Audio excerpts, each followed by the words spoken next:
Welcome to Demand Gen Visionaries. I'm Ian Faison, CEO of Caspian Studios, and today I'm joined by a special guest. Genelle, how are you? I'm fantastic. Thanks for having me. Oh, I'm fantastic too, because I'm excited to chat about marketing, demand, Bloomreach, all the cool stuff you're doing. So let's get into it. What was your first job in demand? My first job in demand was about 7 years ago when I joined Oracle Marketing Cloud. The first part of my career was in B2C. So prior to Oracle, I was at Sony Electronics. And when I joined Oracle, it was right after the Eloqua acquisition. So it was like boot camp for B2B marketing, which was super fun. I was working very closely with the sales team, just really felt like it accelerated my B2B knowledge and MQL versus some of the conversion metrics we were looking at for e-com at Sony. So yeah, it's been a 7-year ride, which has been pretty fun. Yeah, and so flash forward to today, tell us what the heck does it mean to be a VP of global marketing at Bloomreach? Yeah, so my day-to-day can be quite varied because at the end of the day, my responsibility is global pipeline for the company. And so when we look at global pipeline, it incorporates what's coming out of marketing and our business development team, what is our channel generating, and what is our field generating. And while my team impacts naturally more of the marketing pipeline, ultimately I need to know between all three, how are we doing? How are we hitting targets? How are we performing? So my job is pipeline. All right, let's go to our first segment, the trust tree, where you can go and feel honest and trusted and share those deepest, darkest demand secrets. Tell us, what does Bloomreach do? Bloomreach is a B2B SaaS company that offers a few different products. So one is our CDP and marketing automation. The next is our product search. And then finally, we have a content management system. So lots to do with e-commerce, lots to do with growth. Yeah, and who are your customers? What's their size? What's their shape? Where are they located? Essentially, because we have the three different pillars, and because we are a global organization with customers in the US, EMEA, even some in APAC, our ICP can span B2B, B2C, primarily in retail. But at the end of the day, we're focused on e-commerce companies that need to grow, which again, broad market, but very important problem that we solve for our customers. Tell me about that persona. What does it look like? What are the multiple personas? What does the buying committee look like? Yeah, it will vary depending on the product that we're looking at. So for our engagement product, which is the marketing automation and CDP, we market to marketers and CRM managers. The discovery and content side, it tends to be more with developers and merchandisers. And then how do you structure the organization to acquire that? What do sales and marketing look like? So my team in particular, we kind of fit into 4 global buckets. We've got our campaigns team, which includes global campaigns, nurture, regional teams. And then we have partner, customer, and then we just recently incorporated a community team. And so we're really looking at those 4 buckets as like the growth engine of the company. If I'm responsible for pipeline, then those 4 teams are also like we're working together with our cross-functional departments to drive growth for the company. What's your marketing strategy and how does demand fit into it? The demand strategy to me is interesting because demand can, I think, be driven by company strategy. And so if you're a sales-led company, then the pressure that you're finding within demand and even within the marketing org is we've got capacity planning, we've got to feed our reps, we're looking at like regional models.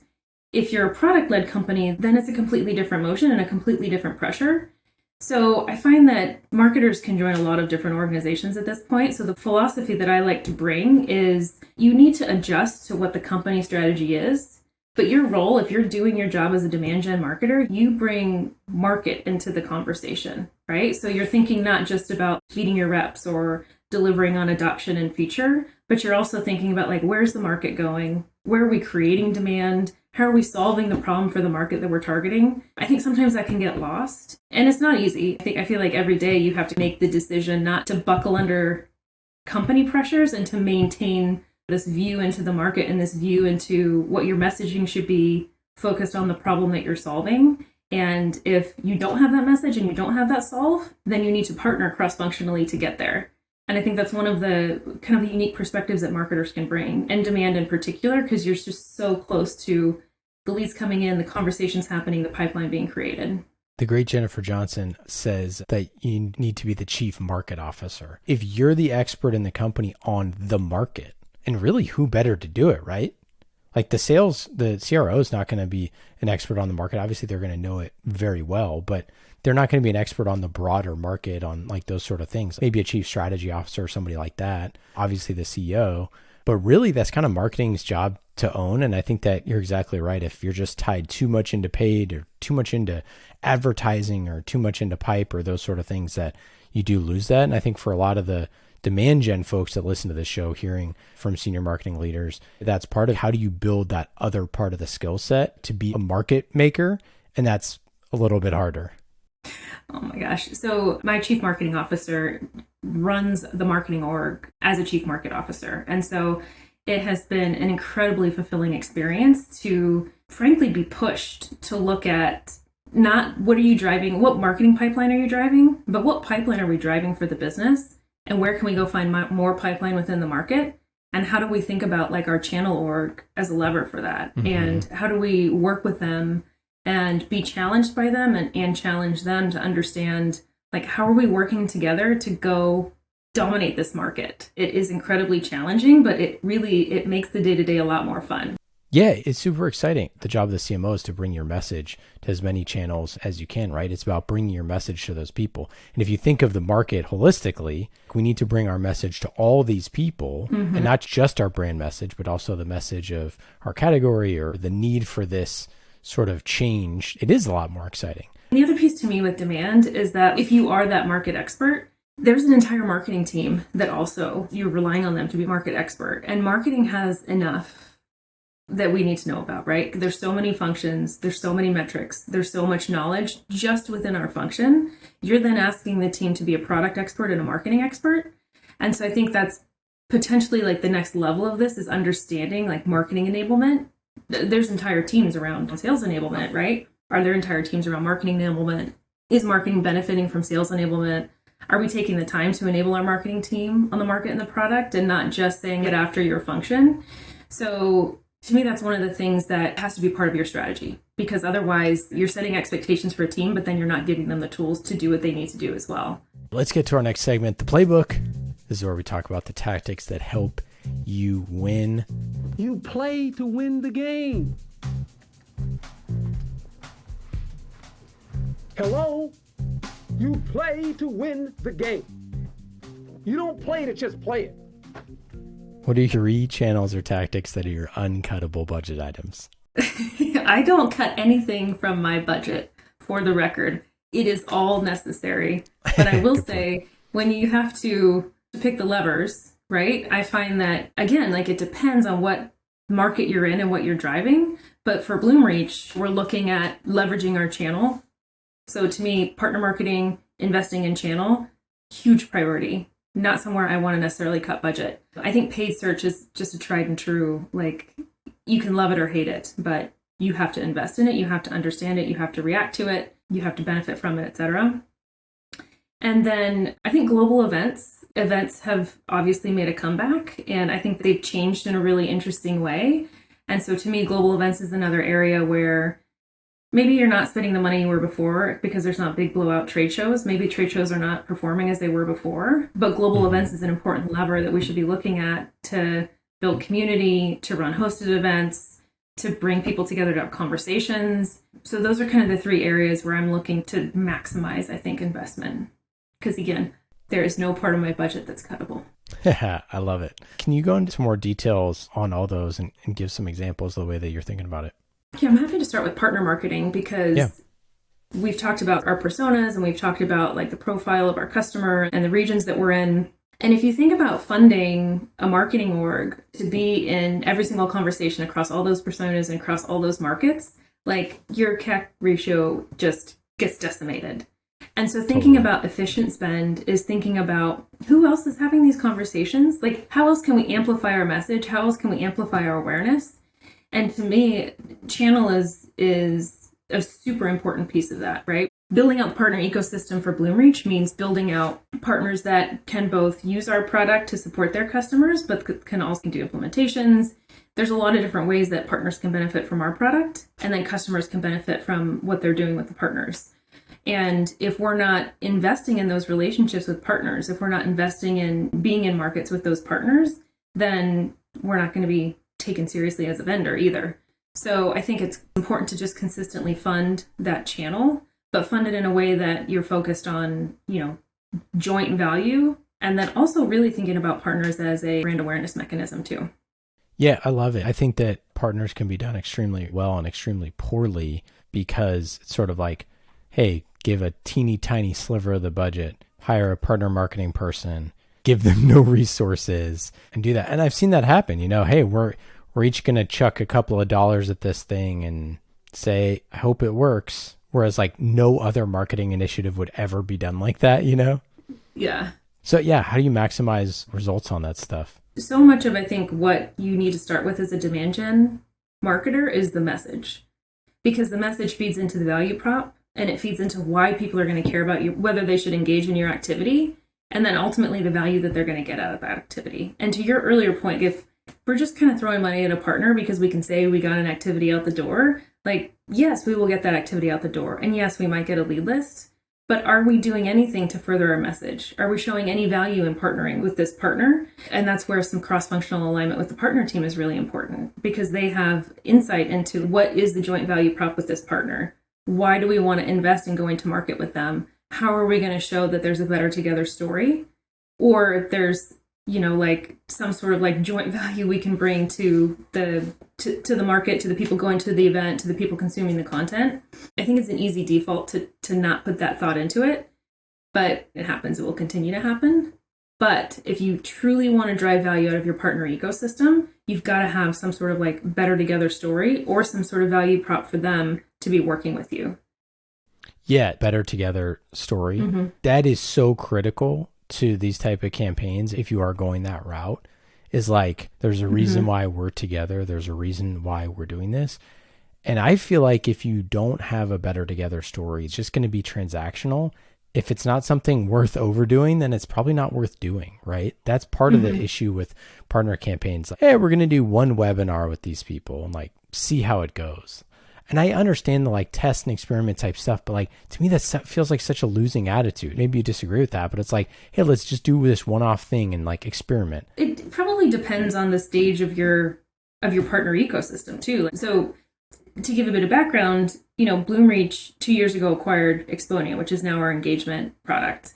There's a completely different partner profile for engagement versus discovery and content. So for us, there is some level of experimentation. What is our better together story? And should we just try maybe one webinar and test a message, or one campaign, or let's just do like a joint activity together? But if you're down the path and you have this cohesive system, like my time at Adobe and Oracle, obviously like we knew exactly what we were doing with partners, exactly why we would partner. I was in the enviable position where partners were coming to us and saying we want to work together. So that was a completely different perspective, because it was really like, okay, is this going to dilute the message of Adobe versus, trying to find like the better together story. So I do think that there's room for experimentation, but it's being crystal clear on what you're trying to accomplish with your partner ecosystem, what they're trying to accomplish with you, and ultimately like what's the impact you're trying to drive. If it's brand awareness versus we really need to do some lead gen versus we're trying to influence each other's pipeline. Yeah, I talk a lot about this idea of like fight where you can win. What is the thing that you have that nobody else has? That if you're to create something, no one else is going to be able to have this, whether it's like information or a unique sort of value prop or whatever that thing is.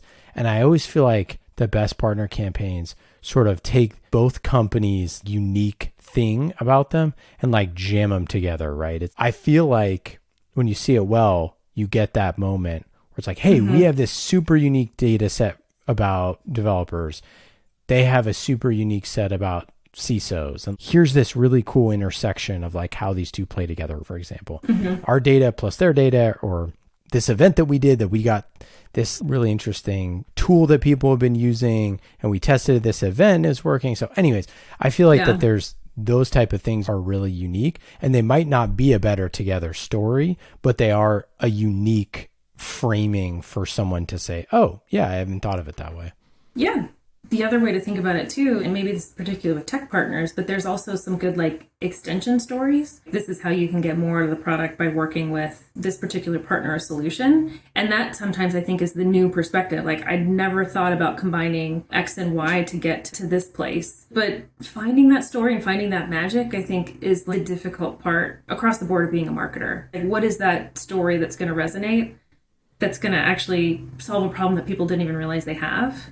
And then the other thing that you mentioned, which I find fascinating, is when you are the big person, the big company, and you're like, do I really want to dilute my message? So if you're a younger company trying to make partners, inroads with some of these bigger partners, what would be your advice to say, this isn't going to dilute your message? What's the strategy there?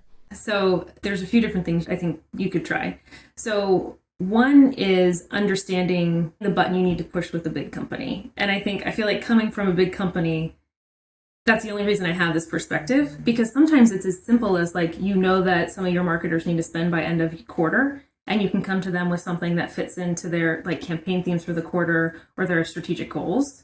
And you're presenting to them on a platter a way to spend budget. So I think being mindful of the big company rhythms and what they're trying to get into market, it's almost like a hack, right? And you Great can kind of get in advice. front of their customers.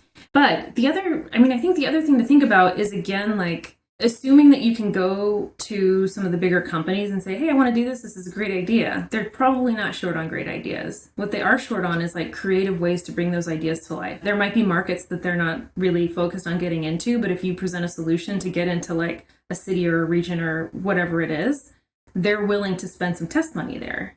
So I think sometimes it's not even really about the message, but it's more almost like hacking their business a little bit and understanding where they're at in their planning and budget cycle. But then too, I think if you're coming to them and you're understanding what their story is and you can plug into it, that also makes it easier for them to say yes. So asking up front, what are your campaign themes for the year? You can then go back to them and say, hey, I've got this great activity or event and I want to launch a landing page and a joint story and etc. And it fits exactly into what you're trying to do. I think the theme I'm hearing myself say is like, you've just got to make it easy for them to say yes, and coming with your own agenda and perspective, you'll get shut down. Yeah, I think that the ask is, hey, we're already going to do this really cool thing. With your money, we can take it farther. It's going to be an easy way for you to plug in. We can make it bigger, or we can make it better. We see this a lot, obviously, with like podcast and video series. Is like someone will have an existing show and they'll bring in a partner, or they'll want to make a show and they'll say, go to a partner and they'll say, hey, we can do 20 episodes alone, but if you come in, we can do 40. Or like, hey, we can do 20 episodes alone, or we can double the marketing budget for the show or whatever with your money. So we see that like a lot across our shows. And there's a lot of big partners that have money, like you said, in a quarter or whatever, but just have this money earmarked. And like you said, are looking for something just cool and fresh. Like, hey, what are the kids doing these days? And I think there's a lot of like stale marketing, not because people don't have ideas. Like you said, they have them, but it's like, okay, who's going to execute this? That's where the younger company or the smaller company or whatever it is can just say, oh no, we can run with this. We can take it 80% of the way there. And like, you can add that extra 20% and like your dollars are going to be well spent with us. I think that's a great point, because the smaller companies are more agile. I'm living it and I love it. And there's so much more that you can get done. And there's advantages and disadvantages to both, but also understanding, like going back to kind of the rhythms of the business, like bigger companies, there's more approvals that need to happen. There's just more. So making it easy to say yes and being able to share like something new and cool, that's a great like break-in strategy, because then you can be a bit of a go-to. And if they can rely on you, then that's your in. And then you can start to build more into what you're doing instead of just being like the cool, I'm going to get this done and spend your budget for you kind of partner. But then at least you have an opportunity to start talking about like joint message, joint value prop, that sort of thing. Yeah, you really got to wow them with the first engagement. Unless there's someone who's established, you just really, like if you've been working with them at XYZ, and you want to try something crazy, that's fine. But you really got to wow them with the first engagement. And I would say, I mean, you could disagree with me here. What I've seen in my career is that the first engagement, the results don't necessarily matter as much as the experience, like partner experience. Like, was this a pain? Yeah, I think there is always a benefit to people enjoying working with you, and it's a fine line. But I don't know if I would agree, because I think you need to show value from the get-go. Because frankly, there's a lot of iterative, creative, agile companies. So being the kind of cool kid on the block and executing on something cool experience might not be enough, because the next vendor might be delivering results as well. I would never take your eye off the prize in that sense. Yeah, I guess what I meant more like is you have two partners that do a campaign, and I feel like this is where I hear the other side of it. You get off the call and they're like, I freaking hate that person. And I'm like, all right. So that's, I think, where I hear it is like, from the other side, which is two partners who are working together. Like, I'm never doing something with them again. At the end of the day, if it's going to be a huge pain every day, it's going to take 25% of my time. I have a million other partners to deal with. I have a million other things going on. This person's a pain. Yeah, it got results. So anyways, I think that's where I was coming from.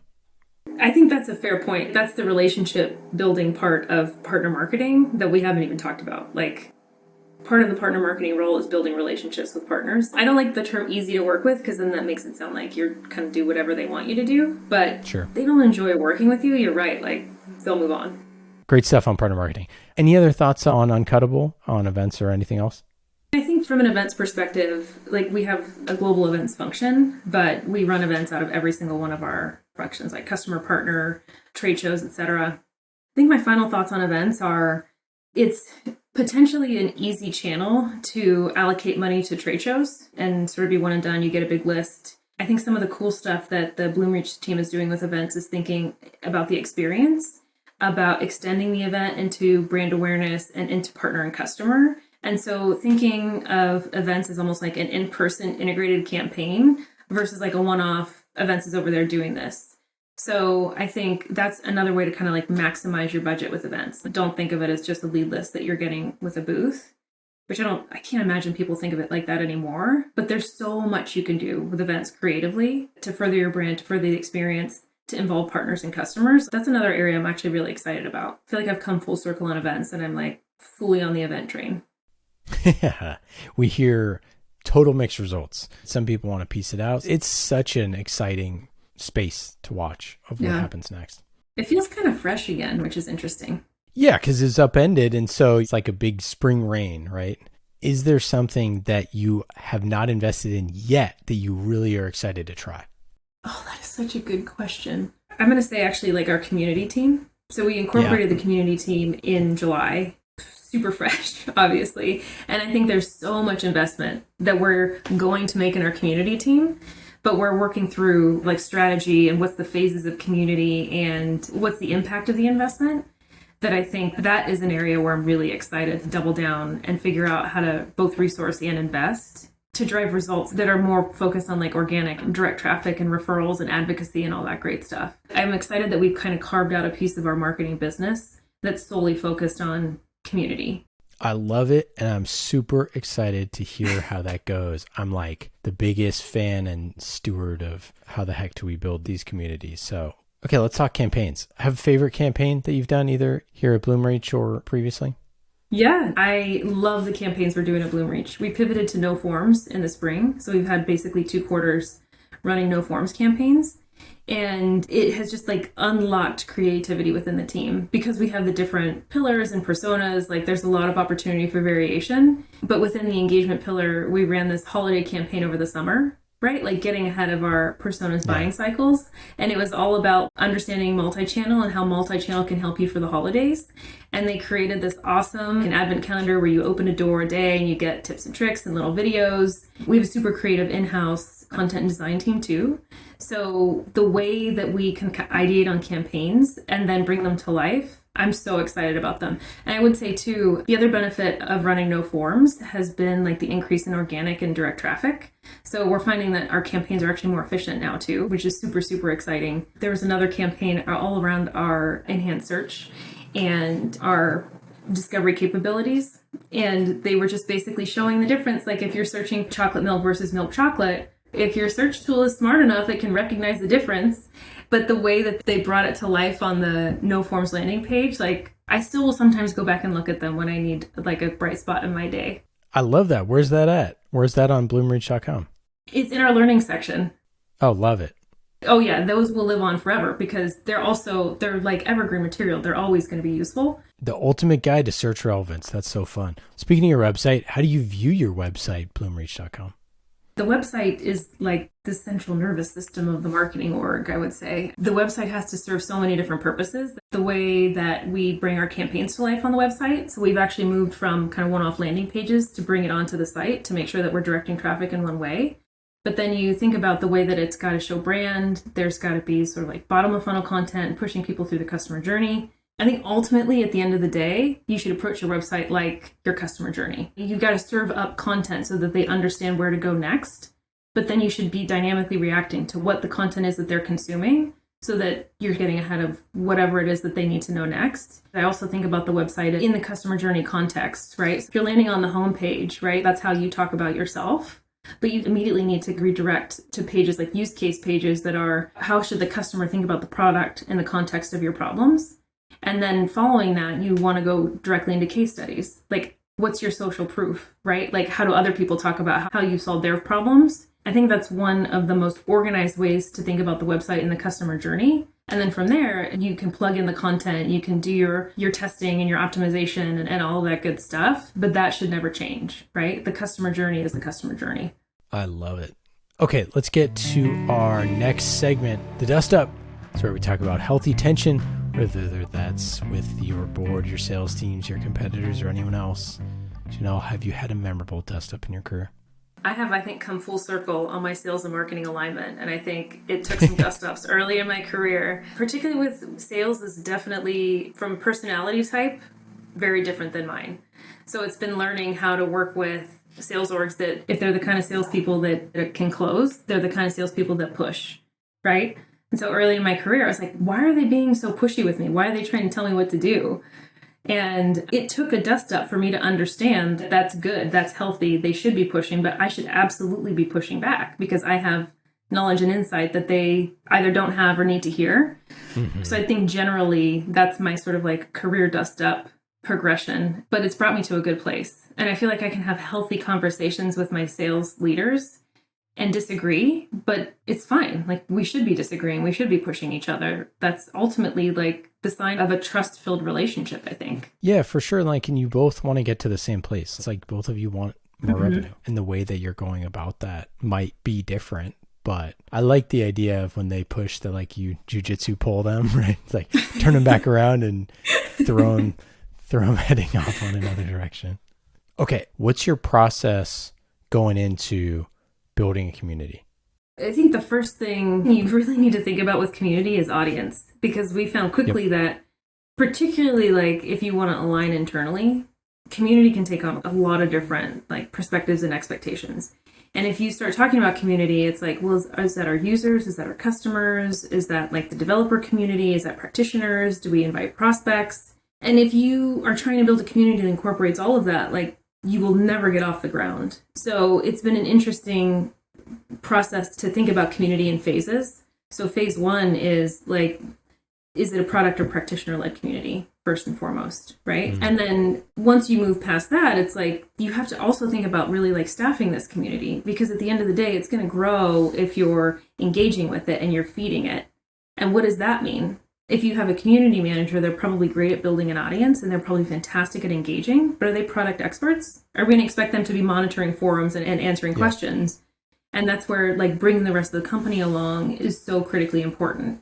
And then if you are drawing in customers there, are they going there instead of some of the relationships that have been built within the company?